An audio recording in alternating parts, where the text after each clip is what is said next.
Islam wal muslimin. Boleh cerita nggak Ustadz? Karena kan dalam 2 minggu ke depan ini akan sedang dibuka pendaftaran untuk beasiswa non Saudi program sarjana atau S1 di Taibah ini. Nah, Ustadz bagaimana? Karena tadi saya coba pelajari websitenya, ya ada hal-hal yang mungkin mengalami perbaikan dan ada tambahan-tambahan informasi supaya teman-teman khususnya keluarga besar Iqbal Arab Saudi atau Iqbal secara umum bisa lebih siap dan mudah dalam melakukan registrasi di website kampus Taiba ini. Boleh Ustadz berbagi tips bagaimana mengisi form-form atau formulir di link website pendaftaran Taiba ini. Tafadhol Ustadz. Nah, untuk di awal mungkin yang perlu dipersiapkan ya, yaitu kalau dari teman-teman Iqbal Arab Saudi mungkin sudah bisa berbahasa Arab, itu udah jadi modal utama buat belajar di Universitas Taibah. Jadi di sini ada syarat pendaftaran. Yang pertama, memenuhi kriteria bagaimana penerimaan mahasiswa Saudi yang sudah terlampir di peraturan penerimaan mahasiswa di Universitas Taibah. Ini sama dengan kampus-kampus lain ya. Ini syarat secara umum. Usia pendaftar antara 17 sampai 25 tahun. Jadi usia maksimal mendaftar itu di usia 25 tahun. Gitu. Dan usia ijazah tidak boleh melebihi dari 5 tahun. Gitu. Nah, ini ya, yang syarat pendaftar secara umum. Untuk berkas, sebenarnya yang paling penting itu berkas. Jadi berkas harus dipersiapkan terlebih dahulu sebelum mendaftar. Jangan sampai kita daftar nih, tapi berkas belum siap.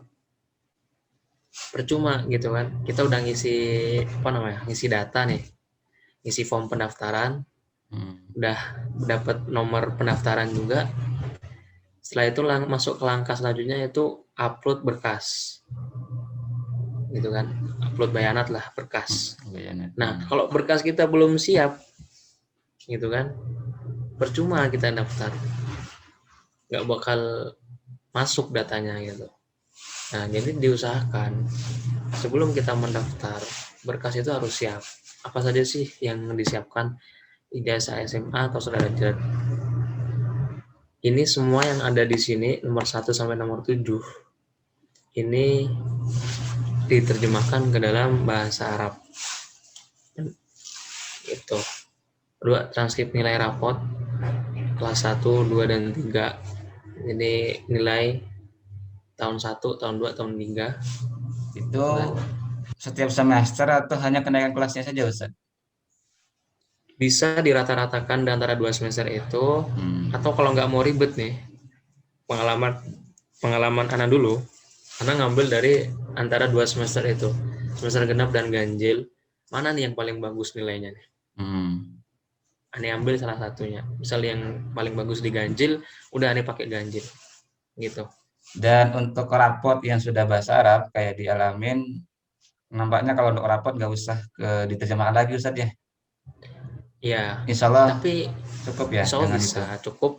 Cuma kalau dari syaratnya memang universitas itu meminta terjemahannya itu dari penerjemah resmi yang tersumpah gitu, penerjemahan resmi. Tapi kalau udah berbahasa Arab, insya Allah cukup. Yang utama ijazah ya saja, karena yang diperlukan itu ijazah. Yang ijazah. Kalau ijazah itu kalau bisa diterjemahkan secara resmi. Penerjemah resmi tersumpah. Kalau rapot, karena udah pengalaman, anak pribadi pakai rapot dan alhamdulillah lolos gitu kan, so bisa gitu kan. Insyaallah yakin.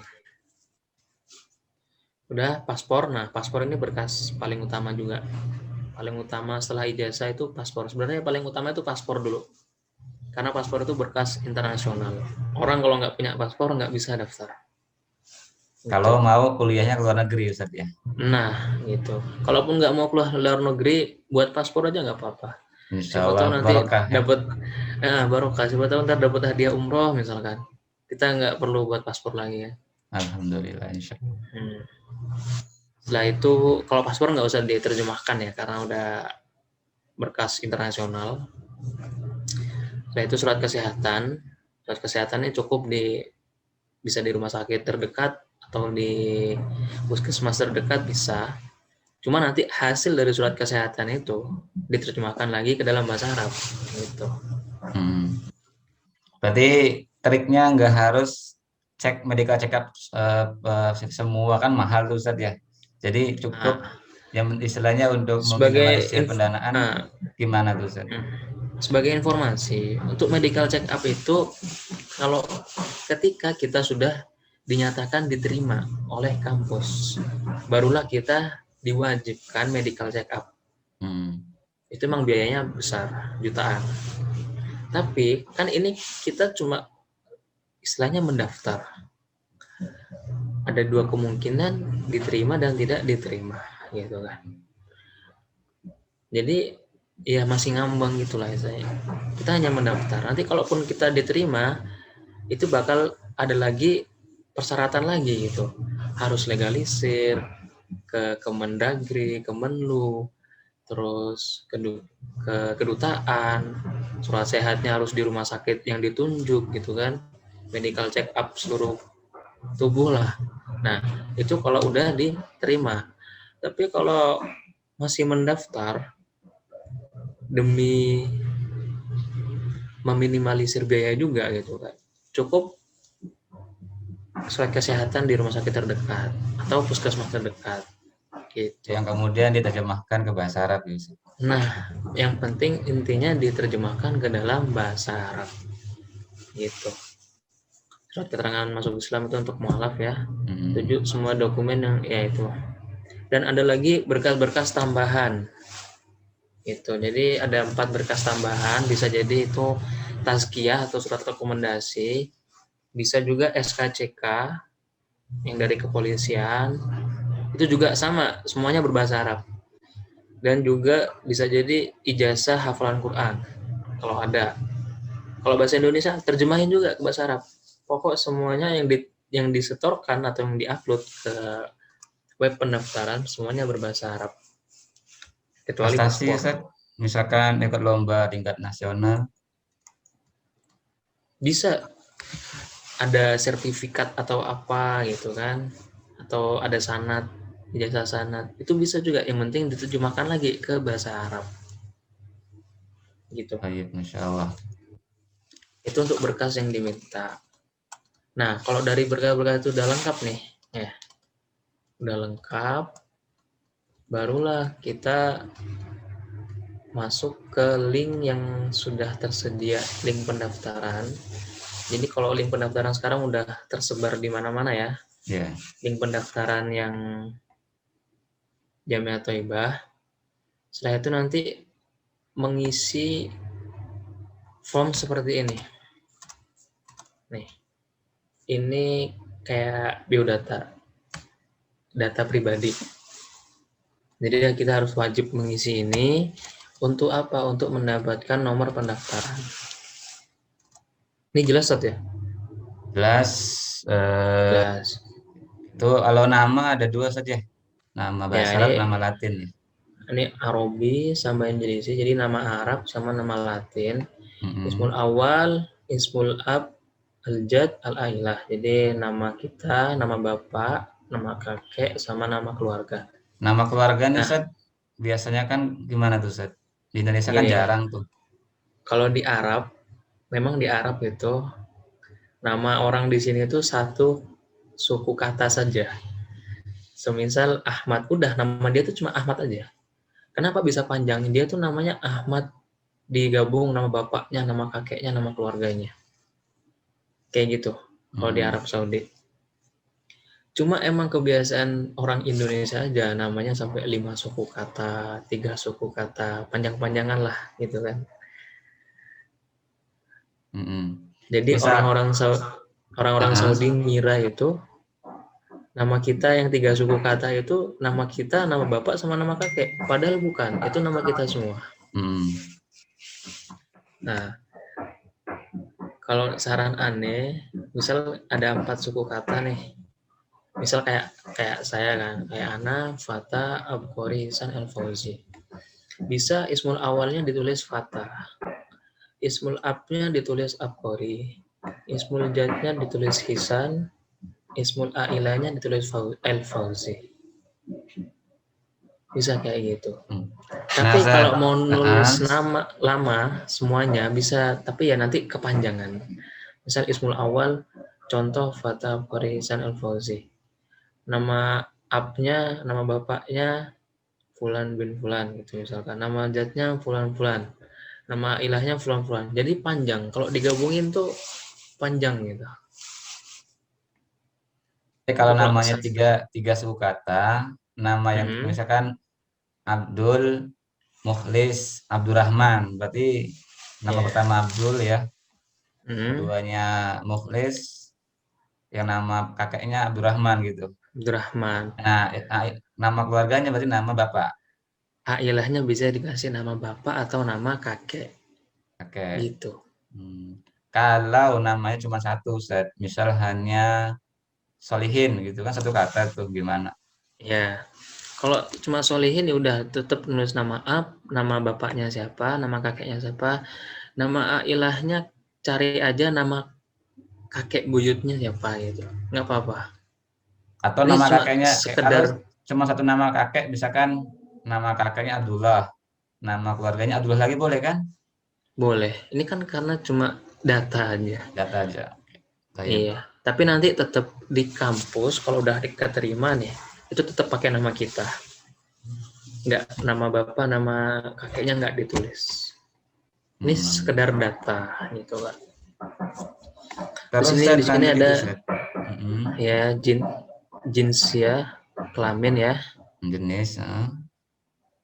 Di sini ada dzakar sama unsa, laki-laki atau perempuan, nanti tinggal dipilih. Halatul istimaiyah, statusnya apa, kita udah menikah atau belum, ya. Di sini. Terus di sini tarikh milad. Tarikh milad ditulis ini pakai tanggalan Masehi ya.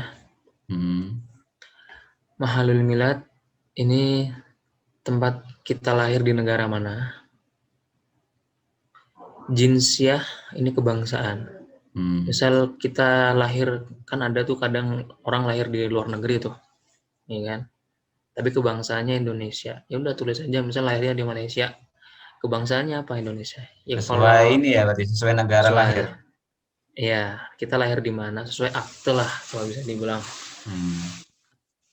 Itu. Ini jinsiah kewarganegaraan gitu kan. Nah, terus masuk ke Roknu Jawazul Safar, nomor paspor. Ditulis di sini. Tarikhul Intiha ini tanggal masa habis paspor. Masa berlakunya paspor tanggal berapa. Ini penting, ini berkas yang penting, jadi jangan sampai salah gitu kan. Kanun Isdor, tempat diterbitkannya di mana? Di Indonesia misalkan. Itu. Terus ini Naul Hawiyah, kayak kartu identitasnya itu apa? Ini ada pilihannya di sini. Kalau kita milihnya Jawazul Safar, di sininya juga Jawazul Safar. Gitu. Paspor non Saudi berarti ya? Ya, paspor Ligori Saudin untuk orang non Saudi. Mantikotu Isdor Jawazul Safar ini kota yang mengeluarkan paspor kita di kota apa?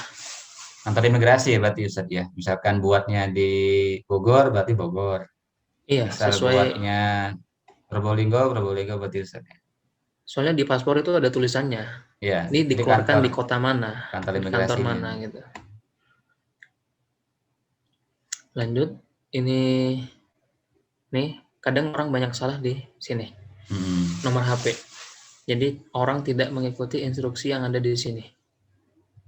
Jadi harus diinstruksikan. Ini 966 ini kode negara. 966 ini kode negaranya Arab Saudi. Kalau Indonesia 62. Jadi contohnya kan 00966 terus nomor HP. Nah, kalau di Indonesia kan 0062 baru nomor HP-nya.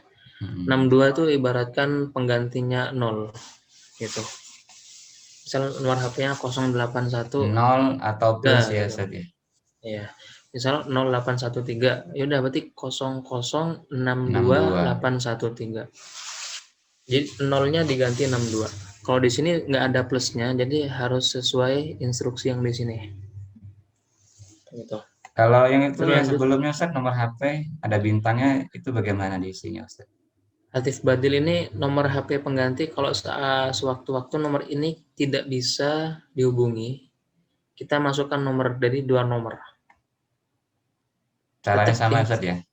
tetap Nah, ikuti penulisannya instruksi sama. yang ini. Penulisannya sama. Nah, itu baridul elektronik email ya. Jadi kalau bisa kita punya email yang tetap nggak ganti-ganti, dan juga kalau bisa nomor HP itu tetap jangan pakai yang sekali pakai gitu kan. Paketannya habis dibuang, jangan.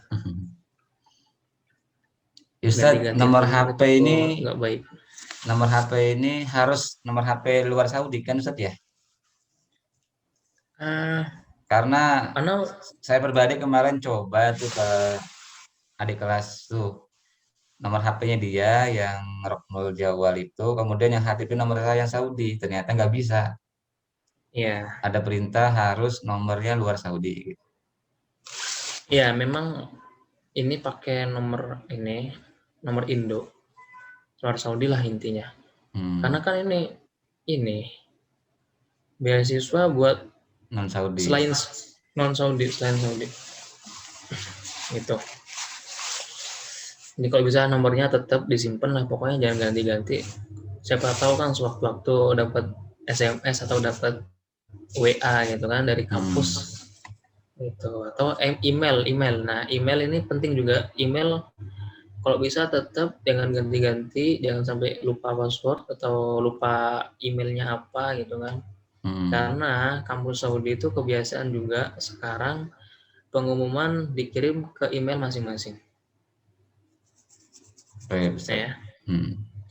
Terus ini ada bayanat tawasul istimai, Sosial jadi media. ada akun sosial media. Ini baru waktu tahun ANA 2018 ini nggak disertakan. Jadi ada hisab Twitter, akun Twitter, sama akun Facebook. Wajib berarti ditulis saja. Itu ada bintangnya wajib. Ada bintangnya wajib berarti. Ditulis saja nggak apa-apa. Ditulis nama akunnya, jangan dikasih link. Ya, misal nama akunnya di sini Iqbal Arab Saudi, udah tulis aja Iqbal Arab Saudi gitu. Setelah itu al-unwan hali, ini alamat yang sekarang. Misal Indonesia gitu. Terus ini al-unwan di negara kita. Jadi lengkap. Kota, jalannya, kecamatan, ini kan Madinah ya kota. Ini distrik biasanya. Pokoknya ini lengkap.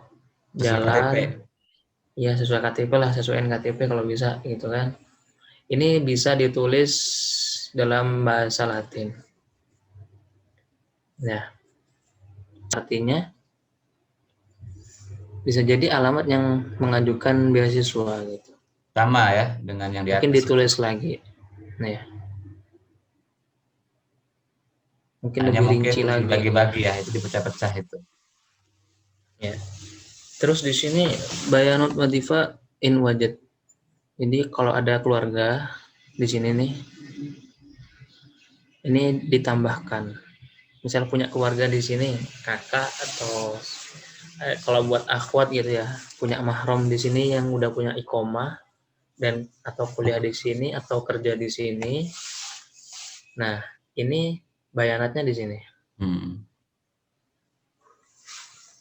Namanya siapa?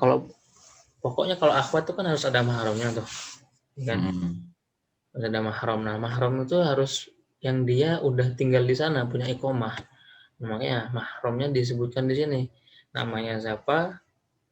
Nomor iqomahnya berapa gitu kan. Pokoknya gitu. Nih gitu. Silatul qorobah ini hubungannya dia apa sama nama ini siapa? Misal suami, cari aja di sini suami. Misal anaknya, tulis aja anaknya. Misal saudara, berarti. Jadi dicari gitu ya. Naul Barnamis ini bakalorius S1.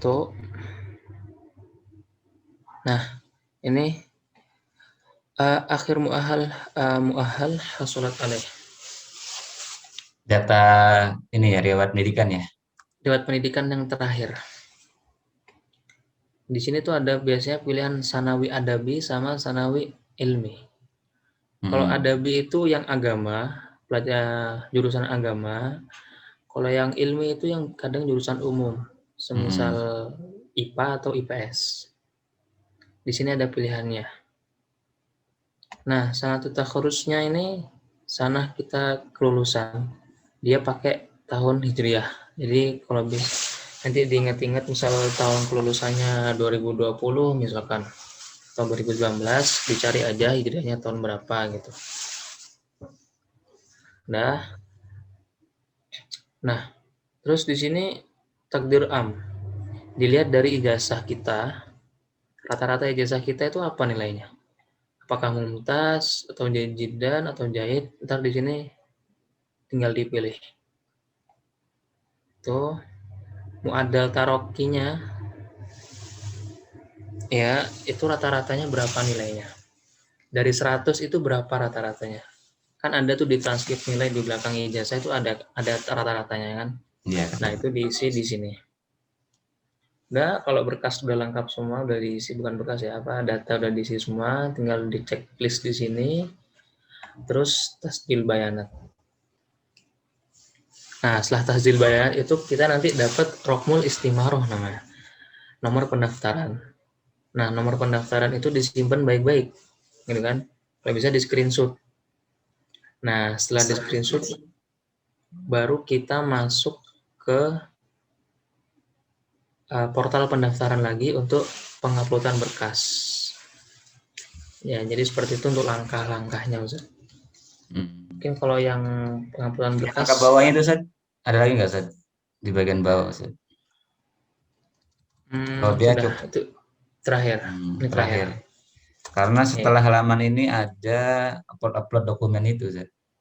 Iya, setelah halaman ini itu keluar dapat nomor pendaftaran. Nah, ntar masuk lagi. Nah, masuk itu pakai nomor pendaftaran itu. Gitu loh. Jadi kalau nomor pendaftaran ya disimpan. Nah, nomor pendaftarannya itu kita nggak dapat, nggak bisa kita masuk ke langkah selanjutnya. Sama kayak di Indonesia, berarti setiap ketika dapat online maka akan dapat nomor pendaftaran saja. Nah, untuk melengkapi berkas berarti harus dengan nomor pendaftaran itu nantinya.